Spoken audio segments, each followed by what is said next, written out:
Hello viewers, graphics স্কুলের পক্ষ থেকে আবারও সবাইকে স্বাগতম। আমি আব্দুল্লাহ রোহানি আছি আপনাদের সাথে। তো আজকের এই পর্বে আমরা মার্জ নিয়ে আলোচনা করব। তো আমরা মাইক্রোসফট ওয়ার্ডে দেখেছিলাম মার্জ কীভাবে ইউজ করতে হয়। আমরা মার্জ করি যখন আমরা অনেকগুলো সেলকে একটি সেলে রূপান্তরিত করব, তখন আমরা মার্জ করি। তো আমরা এখানে এক্সেলেও আমরা মার্জ একইভাবে ব্যবহার করতে পারি। দেখুন, আমরা যদি কিছু সেল যদি আমরা সিলেক্ট করার পরে দেখুন এখানে অ্যালাইনমেন্ট থেকে মার্জ অ্যান্ড সেন্টার, আমরা যদি এখানে একটা ক্লিক করি আমরা দেখতে পাবো যে আমাদের যে এই সেলগুলো একটি সেলে রূপান্তরিত হলো, অর্থাৎ এই যে একটা বড় সেলে রূপান্তরিত হলো। তো আমরা এটাকে আবার আনমার্জ করতে পারি। এখানে ক্লিক করে দেখুন, আমি আবার যদি এখানে একটা ক্লিক করি দেখতে পাচ্ছি যে আমাদের সেলগুলো আবার আগের অবস্থায় ফিরে আসলো। এভাবে আমরা সিলেক্ট করে আমাদের এখানে একটি সেলে রূপান্তরিত করে নিতে পারি। এভাবে যতটুকু আমাদের এরিয়া দরকার আমরা সেইটুকু অংশ সিলেক্ট করার পরে জাস্ট এখানে মার্জ করে দেব। দেখুন এইভাবে মার্জ করে দেব, আবার আনমার্জ আগের অবস্থায় ফিরে নেব। তো এখানে আরেকটি কিছু বিষয় আছে। দেখুন, আমি যদি এটি সিলেক্ট করার পরে এখানে ড্রপ ডাউনে যদি আমরা একটা ক্লিক করি দেখতে পাবো যে এখানে merge and centre, merge across, merge cells, এখানে অনেকগুলো অপশন দেখতে পাচ্ছি। তো আমরা যদি মার্জ অ্যান্ড সেন্টার করি তাহলে কি হবে দেখুন, আমি মার্জ অ্যান্ড সেন্টারে ক্লিক করার পরে এখানে ডাবল ক্লিক করে যদি কিছু লিখি আমি এর মধ্যে লিখলাম,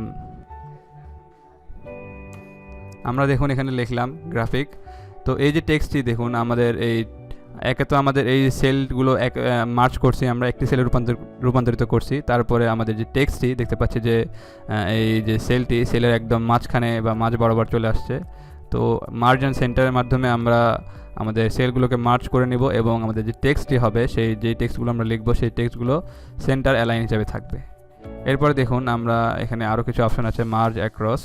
আমরা এটি যদি এখান থেকে নিচে আরেকটা অংশ সিলেক্ট করে নিলাম, নেওয়ার পরে আমরা যদি এখান থেকে মার্জ অ্যাক্রস করে দিই দেখুন, তাহলে দেখতে পারবো যে আমাদের যে কলামগুলো সেই কলামগুলো শুধু উঠে গেল, শুধু সেল অর্থাৎ রোগুলো শুধু এখানে থাকলো। তো এইভাবে আমরা মার্জ অ্যাক্রস করে দিতে পারি আমাদের যখন প্রয়োজন পড়বে। তো এরপরে দেখুন এখানে মার্জ সেলস আছে, আমরা যদি এখানে ক্লিক করি দেখতে পাবো যে আমাদের এই যে কলামগুলো শুধু মার্জ হয়ে যাবে এইভাবে। তো আমরা যদি এখানে টেক্সট লিখি আমরা দেখতে পাচ্ছি যে আমাদের এখানে লেফট অ্যালাইন থেকে আমাদের টেক্সটগুলো আসতেছে। তো এইভাবে আমরা আমাদের টেক্সটগুলোকে এভাবে সেলগুলোকে এভাবে মার্জ করে নিতে পারি। দেখুন এরপরে এখানে আনমার্জ সেলস আছে, অর্থাৎ আমরা যদি এখানে একটা ক্লিক করি দেখুন, ক্লিক করার পরে আমরা দেখতে পাচ্ছি যে আমাদের যে মার্জকৃত যে সেলগুলো এগুলো আবার আগের অবস্থায় ফিরে আসলো, অর্থাৎ আনমার্জ হয়ে গেল। তো এইভাবে আমরা মার্জ অ্যান্ড সেন্টারটি ইউজ করব।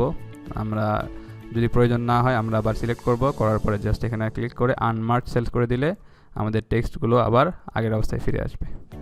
তো এই হলো মোটামুটি বিষয়। তো আশা করি সবাই বিষয়টি বুঝতে পেরেছেন যে মার্জ কী জিনিস। তো আজকের পর্বে এতটুকুই, পরবর্তী পর্বে আবার দেখা হবে। ততক্ষণ সবাই ভালো থাকবেন, ধন্যবাদ।